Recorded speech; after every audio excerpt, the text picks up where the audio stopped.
Hello dear student, you have a cool morning. Dear student, today we will talk about our paper number 15 Indian Poetics. In our previous lecture, we discussed a Kuntak's concept of Vakrukti, and this concept we discussed definition of the Vakrukti and its kind and so many on. But today we will talk about the next topic our discuss the kind of વક્રોક્તિ એટલે કે વક્રોક્તિના પ્રકાર કયા કયા છે તેના ઉપર આપણે આજે માહિતી મેળવવાની છે. સૌથી પહેલાં તો વક્રોક્તિના જ્યારે પ્રકાર આપણે જોવાના છે ત્યારે સૌથી પહેલાં આપણે એ જોઈ લઈએ કે ખરેખર વક્રોક્તિ એટલે શું. તો અહીંયા કુંતકે વક્રોક્તિની ખૂબ સરળ એવી વ્યાખ્યા આપી છે કે કાવ્યને અલૌકિક સૌંદર્ય આપનાર તત્વ એટલે વક્રોક્તિ. એટલે કે કાવ્યને અલૌકિક એટલે કે જે જોઈ નથી શકાતું પણ અદ્રશ્ય છે તેવું કોઈ તત્વ કે જે કાવ્યને સુંદરતા પ્રદાન કરે છે એવું તત્વ એટલે કે વક્રોક્તિ. હવે આજે આપણે આપણા આજના ટોપિક ઉપર આગળ જોશું. Kuntaka lays more stress on rhetoric as he believes that Vakrokti can be attained by different people in different style. કુંતક અહીંયા કહે છે રિટિકલ એટલે કે સ્ટાઇલ, તે અહીંયા એની શૈલી જે છે સ્ટાઇલ છે તેના ઉપર વધારે ભાર આપે છે કારણ કે તે એવું માને છે કે ખરેખર અલગ અલગ વ્યક્તિઓ વક્રોક્તિની અલગ અલગ શૈલી છે તેનો ઉપયોગ કરતા હોય છે. Thus he discussed few qualities of Vakrokti which are માધુર્ય, પ્રસાદ, લાવણ્ય, અભિજીત્ય, ઔચિત્ય, સૌભાગ્ય. એટલા માટે જ અહીંયા કુંતક છે તે અમુક ચોક્કસ ગુણ છે વક્રોક્તિના તેના ઉપર વાત કરે છે, જેમાંના ગુણ આ પ્રકારના છે: માધુર્ય, પ્રસાદ, લાવણ્ય, અભિજીત્ય, ઔચિત્ય, સૌભાગ્ય. આ બધાય તેની ગુણવત્તા વધારનારા ગુણ છે. Through these qualities, the reader should be transcended to the aesthetic world. અને આના કારણે આ ગુણવત્તાના કારણે વાંચકો છે તે ખરેખર જે સૌંદર્ય પ્રધાન જે દુનિયા છે તેની મર્યાદાઓ તેની મહત્તાઓ છે તેના ઉપર ધ્યાન આપે છે અથવા તો તેનાથી માહિતગાર બનતા હોય છે. Here the use of diction, subject matter, proper arrangement of diction, acceptability of expression etc. are paid attention in order to have blissful experience of વક્રોક્તિ. અહીંયા જોઈએ તો ડિક્શન એટલે કે શબ્દની શૈલી, સબ્જેક્ટ મેટર એટલે કે વિષય વસ્તુ અને પ્રોપર એરેન્જમેન્ટ ઓફ ડિક્શન એટલે કે શબ્દોની ચોક્કસ ગોઠવણી અને એક્સેપ્ટિબિલિટી ઓફ એક્સપ્રેશન એટલે કે જે ખરેખર જે એક્સપ્રેશન એટલે કે આપણા જે હાવભાવ છે તેની સ્વીકૃતિ. આ દરેક વસ્તુ જે છે તે ખરેખર એના ઉપર વાંચકો છે તે પૂરેપૂરું ધ્યાન આપતા હોય છે. Have blissful experience of vakrokti. અને આ દરેક વસ્તુ જે છે તે ખરેખર એક આશીર્વાદ રૂપે વક્રોક્તિના અનુભવમાં સાબિત થાય છે. અપાર્ટ ફ્રોમ ધીસ, આના ભાગરૂપે કુંતક્સ acknowledge 3 marks of attaining this quality in a poem. આના ભાગરૂપે એકનોલેજ એટલે કે કબૂલ કરવું. કુંતક અહીંયા કબૂલ કરે છે કે તેની કવિતાની અંદર મૂળભૂત 3 ગુણવત્તા જે છે તે મહત્વની છે જે અહીંયા આપેલી છે. Here he keeps in mind the only criteria. અહીંયા આપણે તેની મર્યાદાઓ છે તે આપણા ધ્યાનમાં રાખીશું. કવિ સ્વભાવ they are. સુકુમાર માર્ગ it springs from the unsophisticated creative genius of the poem. Sukumar માર્ગ એટલે શું? તો કે તેમાં અનસોફિસ્ટિકેટેડ એટલે કે નિખાલસ, ખરેખર એક કવિ જે છે તે નિખાલસપણે તેની રચનાઓ છે તેને ઉત્પન્ન કરતો હોય છે. નેક્સ્ટ કીધું છે વિકિતા માર્ગ એટલે કે it is the result of the dexterity acquired through learning and practice. Dexterity એટલે કે નિપુણતા, હોશિયાર, કે ખરેખર જ્યારે કોઈ પણ કવિ જે છે તે એના વિષયમાં ક્યારે હોશિયાર બની શકે, નિપુણ બની શકે કે તે જ્યારે વધારે ને વધારે શીખે અને તેની વારંવાર જ્યારે પ્રેક્ટિસ કરે છે ત્યારે. અને ત્રીજું છે મધ્યમ માર્ગ. It is the blending of poets natural genius and his learning. આ મધ્યમ માર્ગ છે તેમાં કવિનું જે ખરેખર શીખેલા છે તે અને એની કુદરતી રીતે એનામાં જે કળાઓ છુપાયેલી છે આ બંનેનું મિશ્રણ જોવા મળે છે. Then Kuntak state that આ પછી કુંતક કહે છે કે that વક્રોક્તિ is the oblique use of language and it operates at 6 level. આ પછી કુંતક અહીંયા પોતાનું સ્ટેટમેન્ટ આપતા પોતે રજૂ કરતા કહે છે કે ખરેખર ભાષાની અંદર વક્રોક્તિની અંદર ખરેખર 6 લેવલ એટલે કે 6 ભાગ પાડવામાં આવે છે. તેમાં સૌથી હવે આપણે કુંતકે જે 6 ભાગ વક્રોક્તિના પાડ્યા છે 6 પ્રકાર આપ્યા છે તેના ઉપર આગળ માહિતી મેળવશું. તો તેમાં સૌથી પહેલો પ્રકાર પડે છે વર્ણ વિન્યાસ વક્રતા. It refers to phonetic obliquity in arrangement of phonemes or consonant or syllabus.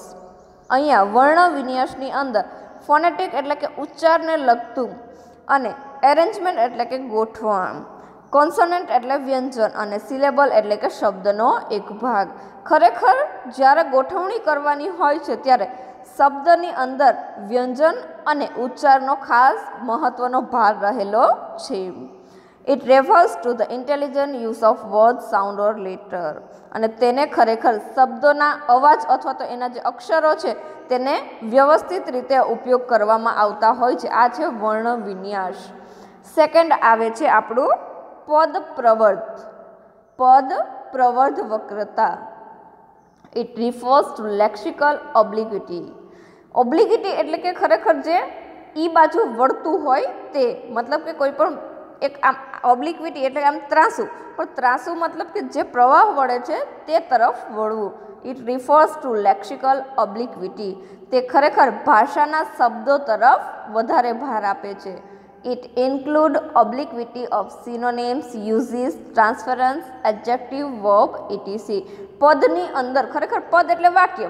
વાક્યની અંદર કઈ કઈ વસ્તુ હોય છે તો કે એના સિનોનિમ્સ એટલે સમાનાર્થી શબ્દ, યુઝિસ એટલે કે રૂઢિપ્રયોગો, ટ્રાન્સફરન્સ એટલે કે સ્થળાંતર કરનારા જે એક શબ્દ તરફથી બીજા શબ્દ ઉપર સ્થળાંતર કરતું હોય તે, એડજેક્ટિવ એટલે કે વિશેષણ અને વર્બ એટલે કે ક્રિયાપદ. આ દરેક વસ્તુનો પદની અંદર સમાવેશ થાય છે.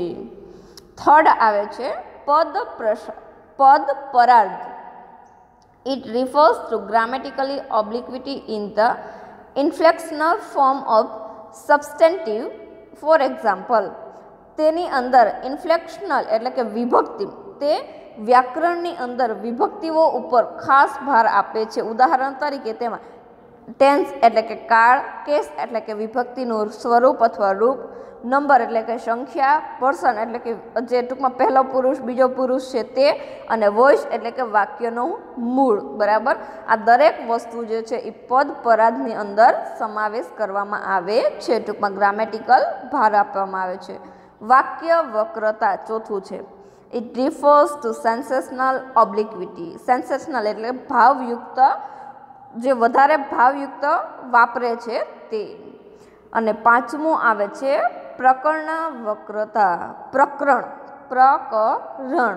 It refers to episodic obliquity. પ્રકરણ એટલે શું તો કે એપિસોડ, કે જેમાં ખરેખર ભાગ પાડવામાં આવે છે. પ્રથમ પ્રકરણ, બીજું પ્રકરણ, એવી રીતે episodic. Here the poet used the story with certain change. પરંતુ અહીંયા કવિ છે તે ચોક્કસ પ્રકારના અહીંયા પરિવર્તન લઈ આવે છે. It has obliquity of emotional state, modified source study, dominant race. અહીંયા જ્યારે અમુક પરિવર્તનની સાથે લાગણીશીલ વાક્યોનો પણ સમાવેશ થાય છે. મોડિફાઈડ સોર્સ એટલે કે કોઈ ચોક્કસ પ્રકારના જે સ્ત્રોત છે તેને વ્યવસ્થિત કરવામાં આવે છે અને તેને ખરેખર ડોમિનેટ એટલે કે સત્તાધારી તેને ખરેખર ઉપયોગમાં પણ લેવામાં આવે છે. અને લાસ્ટ આપણો પ્રકાર છે પ્રબંધ. It refers to compositional obliquity. પ્રબંધ એટલે કે જે ખરેખર કમ્પોઝિશનલ એટલે કે રચના છે તેને લગતું બને છે. 10 અહીંયા આપણા 6 પ્રકાર પૂરા થઈ જાય છે. હવે કુંતક અહીંયા કંઈક કહેવા માગે છે. 10 Kuntak very systematically suggests that કુંતક અહીંયા તેથી ખૂબ પદ્ધતિસરનું કંઈક સૂચવે છે કે vakrokti theory works as the creative use of language at 6 level. તેથી જ ખરેખર જ્યારે આપણે ભાષાની દ્રષ્ટિએ જ્યારે કવિતાની જે કાર્ય કરીએ છીએ ત્યારે એને 6 વિભાગ પડે છે: phonetic, lexical, grammatical, sensational, episodic and composition. Phonetic એટલે કે ઉચ્ચાર અથવા તો ધ્વનિ, લેક્સિકલ એટલે શબ્દકોશ, ગ્રામેટિકલ એટલે કે વ્યાકરણ, સેન્સેશનિયલ સેન્ટેન્ટિયલ એટલે કે જે લાગણીશીય, એપિસોડિક એટલે પ્રકરણ વાઇઝ અને કમ્પોઝિશન એટલે કે રચનાવાળું. કુંતક gives his extreme theory of વક્રોક્તિ as the essence of poetry. ખરેખર કુંતકે અહીંયા પોતાનામાં જેટલી આવડત હતી તે વક્રોક્તિમાં દરેક પોતાનું જે કવિતાની અંદર વક્રોક્તિમાં દરેક તત્વ જે છે તે ઉમેરી દીધા. He is deeply concerned not only with the form requirement of poetry. તે માત્ર ને માત્ર ખરેખર કવિતાના સ્વરૂપ સાથે જ જે જરૂરિયાત મુજબનું સ્વરૂપ છે તેની સાથે જ માત્ર નથી સંકળાયેલા, પરંતુ but also with various form of speech, પરંતુ આ સિવાય ખરેખર વિવિધ સ્વરૂપો સાથે સંકળાયેલા છે. વિચ હી ક્લાસિફાય એઝ વક્રતા, કે જેને તે વક્રતા તરીકે ક્લાસિફાય એટલે કે વર્ણવે છે. He consider vakrokti as the essential principle of theory. અહીંયા કુંતક એવું કહે છે કે ખરેખર વક્રોક્તિ જે છે તે કવિતા માટેનું ચોક્કસ પ્રિન્સિપલ એટલે કે સિદ્ધાંત છે. It consist of a striking expression.